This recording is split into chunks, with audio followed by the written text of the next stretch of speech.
महाकाली ही नहीं, महालक्ष्मी भी आपका जीवन बने। महाकाली के माध्यम से आपके जीवन में जितने भी दुख है, दारिद्र्य है, दोष है, जन्मों जन्मों का पाप और ताप है, महाकाली शक्ति के माध्यम से इस पाप और ताप, दुख और दारिद्र्य का नाश करे। महाकाली संहार कर दे। ऐसी शक्ति मैं आपको देना चाहता हूं। और महालक्ष्मी आपके जीवन के हर एक लक्ष्य जो आप यहां बनाकर बैठे हैं, आपके जीवन के जो भी लक्ष्य नहीं बनाए हैं, आपके जीवन में कोई लक्ष्य नहीं। कुछ लोग निठल्लू होते हैं, कायर, पुरुषार्थहीन, डरपोक, वीरू, कुछ करना ही नहीं चाहते, तो महाकाली उनका भी संहार करे।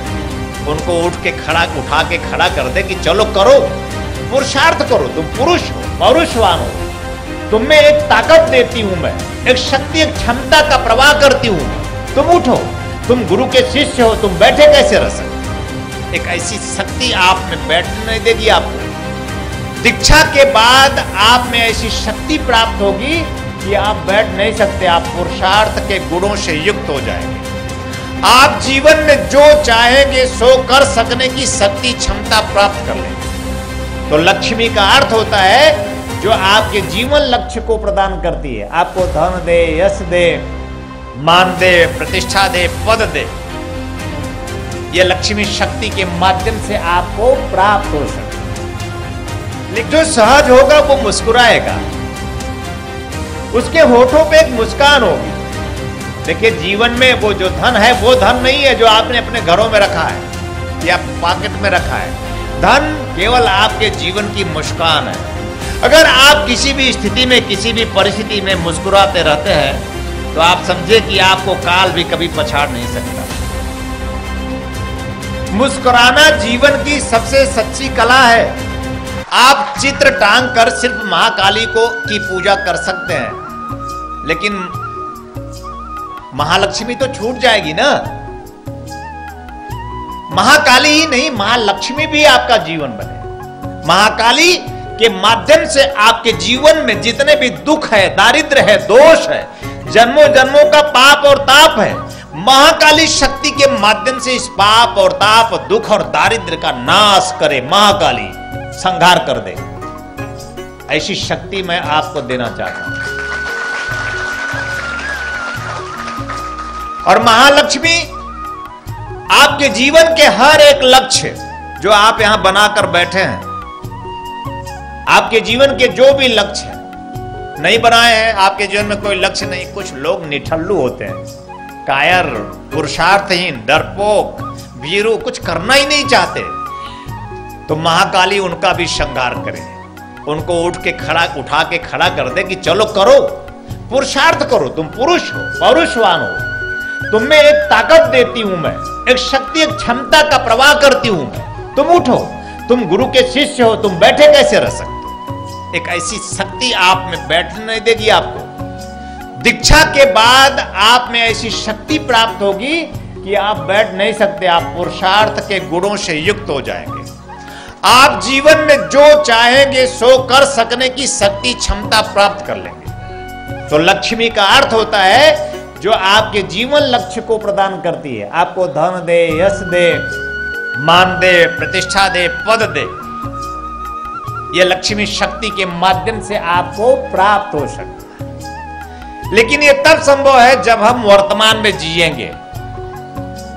3 काल होता है, भूतकाल, भविष्य काल और वर्तमान काल।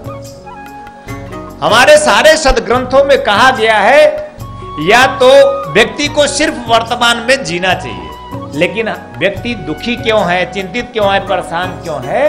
क्योंकि वह भूतकाल में जीता है। भूत मतलब अतीत में बीते हुए पलों के बोझ से बोझिल।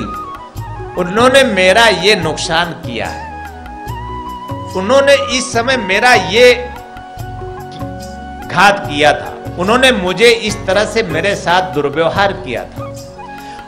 अतीत का शत्रु खड़ा है या अतीत का मित्र खड़ा है। हम वर्तमान में नहीं हैं, हम जो जी चुके हैं उस जीवन को देख रहे हैं, या हम भविष्य की कल्पनाओं में हैं। हम सोचते हैं कि क्या होगा, कैसे होगा। और हम कर पाएंगे कि नहीं कर पाएंगे, हम गाड़ी ले पाएंगे, घर बना पाएंगे, या विवाह कर पाएंगे, या फिर पुत्र नहीं हो रहा है, पुत्र होगा या नहीं होगा, सब भविष्य की परिकल्पनाओं में हम जीते रहते हैं। या जो बीत गया है वो जीते हैं, और या तो भविष्य की चिंता लेकर जीते हैं। इन दोनों चिंताओं से मुक्त होना पड़ेगा। यानी अगर आप सुखी होना चाहते हैं, शांति में जीना चाहते हैं, आनंद में जीना चाहते हैं, और कुछ पा लेना चाहते हैं, तो आप जो बीत गया भूल जाइए, जो बीत गया वो भूल जाइए, और जो आगे की चिंता है उसकी चिंता ही ना करिए। क्या करें गुरुदेव? बोलो जय श्री नारायण पूरे प्राण से, हर हर महादेव, जय श्री नारायण। तब जाके ये चिंता दूर होगी, जब पूरे प्राण से आप वर्तमान जीवन में जिएंगे। जो आपने जीवन जिया है, कैसा भी जिया है, किसी भी प्रकार से आपने जीवन जिया है, उस जीवन को आप भूल जाइए। अतीत के दुख को, दारिद्र्य को, दोष को, उसको भूल जाएं, और भविष्य में जो आपकी परिकल्पना आपने बना रखी है उसको भी चिंता ना कीजिए, क्योंकि शक्ति होगी, क्षमता होगी, साधना होगी, गुरु आपके जीवन में होगा, तो निश्चित रूप से आपका जीवन पूर्ण होगा। पहला सूत्र वर्तमान में जिए, और दूसरा सूत्र है सहजता में जिए। आप कोई बनावट का जीवन ना जिए,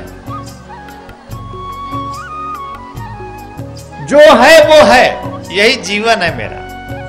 न कोई पद है, न कोई प्रतिष्ठा है, न कोई मान, न कोई सम्मान, न किसी भी प्रकार से बनावटपन है। हमारा जीवन जैसा है वैसा है, प्रभु ने दिया है। उसके पास इतना है और मेरे पास कम है, ऐसा चिंतन भी करना व्यर्थ है।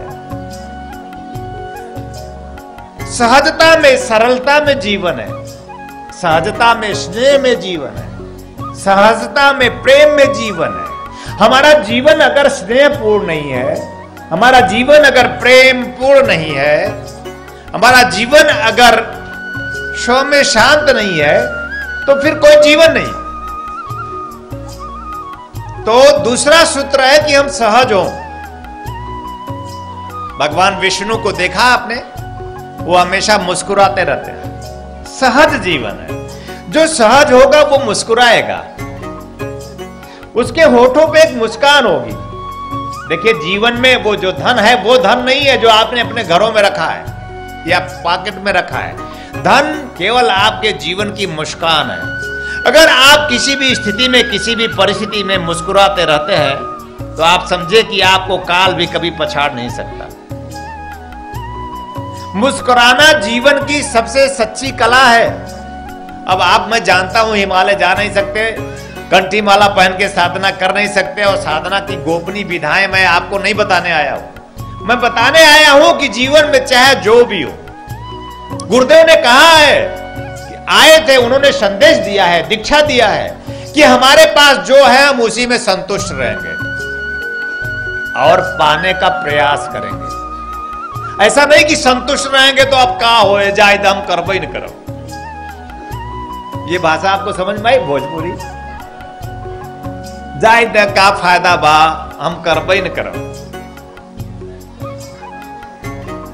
अकर्मण्य नहीं होना है। हमें पुरुषार्थ के गुणों से संतोष का ये अर्थ नहीं है कि जौन बा बस उतना ही ठीक बा। जो है उसमें संतोष करना, और जो नहीं है उसको प्राप्त करने की कोशिश करना। तालियां।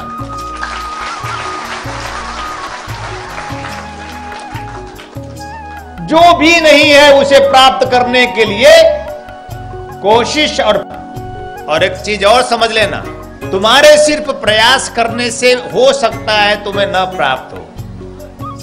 बहुत प्रयास करते हो, कोई काम ऐसा होता है फिर भी नहीं होता, तो क्या करे? गुरु दीक्षा प्राप्त करना और गुरु चित्र सम्मुख रखना और हाथ जोड़कर विनती करना, प्रार्थना करना, प्रयास कर लेना। ना हो तो जाकर अपने गुरु से कह देना कि ये हो जाए, हो जाएगा।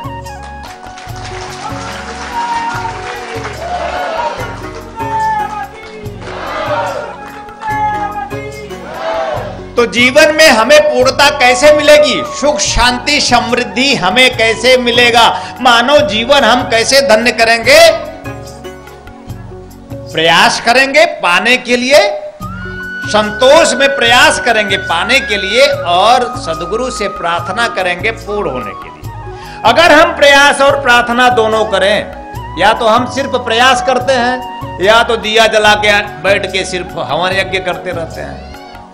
लोग कहते हैं ये देखो, जब देखो तब यज्ञ ही करता रहता है, ये कुछ तो करता नहीं है, पूजा पाठ ही करता रहता है। अगर आप घर में 3-4 घंटे पूजा शुरू कर दो तो कल से आपकी माई डंडा उठा के मारेगी कि इसको क्या हो गया, गुरुजी आए इसको कहाँ भटका दिए, ये सारा काम दाम छोड़ करके देखो पूजा पाठ कर रहा है।